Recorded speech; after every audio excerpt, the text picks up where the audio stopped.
Physics में inertia क्या होती है? तो इनर्शिया मास होती है। जितना ज़्यादा मास उतनी ज़्यादा इनर्शिया। किसी ऑब्जेक्ट का अगर 10 kg का एक ब्लॉक है और एक 100 kg का ब्लॉक है, तो किसको किसको मोशन में लाना ज़्यादा डिफिकल्ट होगा? ऑफ कोर्स 100 kg को लाना ज़्यादा डिफिकल्ट होगा। इसका मतलब उसकी इनर्शिया ज़्यादा है। तो इनर्शिया हम समझते हैं लीनियर मोशन में उसकी अच्छी सी फील होनी है, और उसी का जो दूसरा यहाँ पर है रोटेशन में, वो है मोमेंट ऑफ इनर्शिया। तो मोमेंट ऑफ इनर्शिया का फॉर्मूला होता है एक्चुअली mr²। अब मोमेंट ऑफ इनर्शिया उसका इक्विवेलेंट कैसे है रोटेशन में? तो जैसे किसी चीज को मोशन में लाना जितना डिफिकल्ट है, वैसे ही कई बार किसी ऑब्जेक्ट को रोटेट करना भी डिफिकल्ट है। ये डिपेंड करता है उस ऑब्जेक्ट पे। तो रोटेशन में दो चीजें होती है, एक्सिस और मास। अब किसी चीज को रोटेट करना ज्यादा डिफिकल्ट होगा जब उसका मास भी ज्यादा होगा, है ना।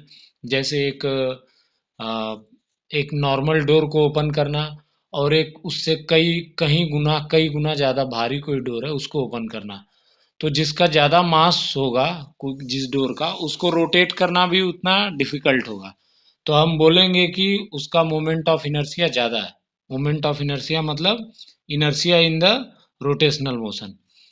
तो that means moment of inertia is directly proportional to mass, mass also, है ना। और दूसरा चीज होता है कि वो मास उस जिस एक्सिस के चारों तरफ घूम रहा है उससे कितनी दूर पर है। अगर वो मास जितना ज्यादा दूर होगा उसको रोटेट करना उतना ज्यादा डिफिकल्ट होगा। जैसे अगर थोड़ा सोचने से समझ में आ जाएगा कि जैसे जैसे अगर मैं बोलूं कि एक 1/2 kg की बॉल है ना, और उसको मैं अ, दो 2 फीट की एक चेन से या एक रस्सी से बांध कर घुमा रहा हूँ, और फिर मैं बोलूँ सेम 1/2 kg की बॉल को मैं बोल रहा हूँ कि मैं 6 फीट 4 फीट 5 फीट रस्सी के बांध कर घुमा रहा हूँ। तो डेफिनेट सी चीज़ है कि जब 4 फीट से की रस्सी से बांध कर हम घुमाएंगे तो ज़्यादा तकलीफ होगी उसमें। वो जो बॉल है वो ज़्यादा इनर्शिया प्रोवाइड करेगी, वो घूमना नहीं चाहेगी। तो इसका मतलब है कि उसका मोमेंट ऑफ इनर्शिया ज़्यादा हो गया। तो इसीलिए मोमेंट ऑफ इनर्शिया उस उसका ज़्यादा होता है जिसका ज़्यादा मास है। और मास जो एक्सिस है, एक्सिस ऑफ रोटेशन है, उससे जितना ज़्यादा दूर होगा उसका मोमेंट ऑफ इनर्शिया उतना ज़्यादा होगा।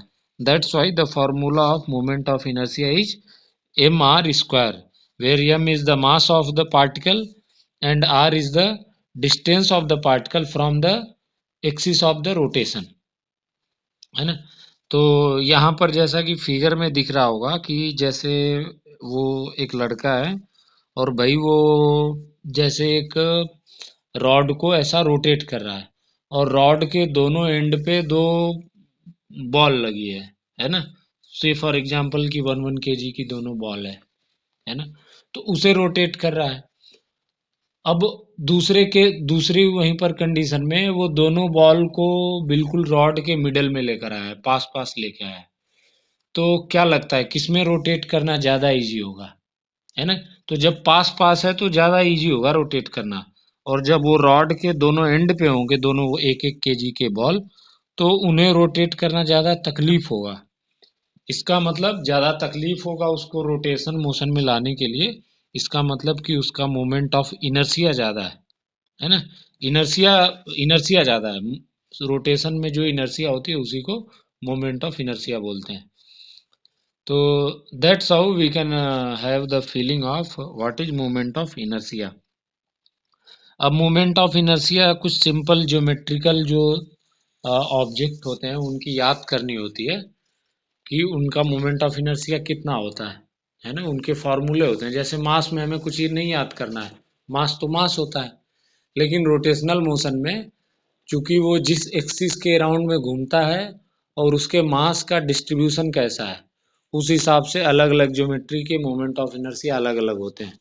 तो जो सबसे सिंपल है कि कोई पार्टिकल एक छोटा सा पॉइंट ऑब्जेक्ट है किसी सेंटर के चारों ओर घूम रहा है जिसका रेडियस आर है, तो उसका अपन जानते हैं कि mr² होता है।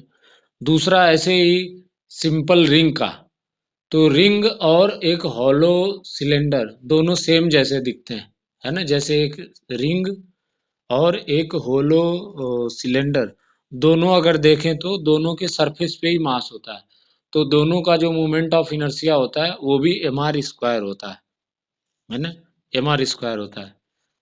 तीसरा, दो दो के सेट में हमें याद करना है। तीसरा होता है डिस्क और सॉलिड सिलेंडर।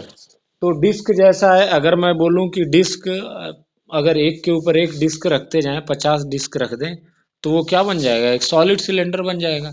और जैसा मैंने इसके पहले बताया कि एक रिंग है उसका, एक रिंग के ऊपर अगर मैं 100 रिंग रखूं, तो क्या वो होलो सिलेंडर नहीं बनेगा, बन जाएगा।